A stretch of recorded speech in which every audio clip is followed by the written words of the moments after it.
I woke up the next morning in the hospital and my parents were sitting there and the doctor looked at me and said, "Can you explain to us what happened?" And all I said was, I just wanted the pain to stop. Back to me being 21 and on 25 pills and not having an answer and not being told that prior to my diagnosis.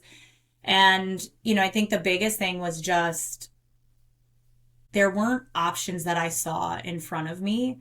And so, to your point, having all of the medications, to me, it was less about I'm trying to kill myself with suicide and more of I just wanted to be normal for a minute, normal for a day. Mm.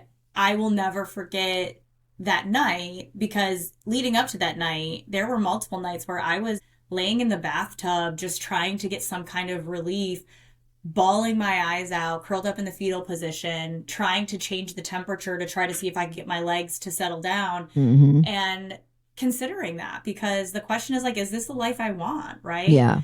But I think ultimately where it became really evident to me that I needed to see therapy and actually have a conversation with someone was the night that I wanted to go out with my friends for the first time in college and just have a fun night. And so just grabbed a handful of meds and took the whole handful and said, what happens, happens. And it sounds stupid. It sounds crazy. But again, when you're living in the type of pain that we were living in, that is so excruciating and mind numbing and overtakes your life, you're not thinking about that. You're thinking about how can I just get through the next hour. And I woke up the next morning in the hospital and my parents were sitting there and the doctor looked at me and said, "Can you explain to us what happened?" And all I said was, I just wanted the pain to stop.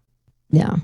Yeah. And that's it. Like that's what it came down to is I just wanted the pain to stop. And I think that there is hope for people in that you can talk to therapists about this, and it's actually way more common than we think. Mm-hmm. And it is extremely common in our circles with chronic pain.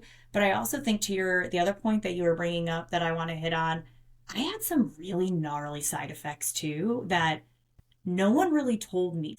And how many can we possibly read about? It's like, oh my God. Right. And there was one night where I thought that my house was getting broken into and people were shooting and there was like a whole arc because I was hallucinating. And I almost threw myself out of a window to save myself. Oh my God. Yeah, right? Like Shit. I didn't write about this. That's not in my book. You didn't. That's not in your book. And I've read this thing cover to cover. But it was so crazy because the next day I had a doctor's appointment and the doctor just looked at me and goes, "Oh yeah, no, that's a side effect of, I don't remember which medication it was. That's a side effect. We'll just put you on something else." And I'm sitting there going, I almost threw myself out of a window.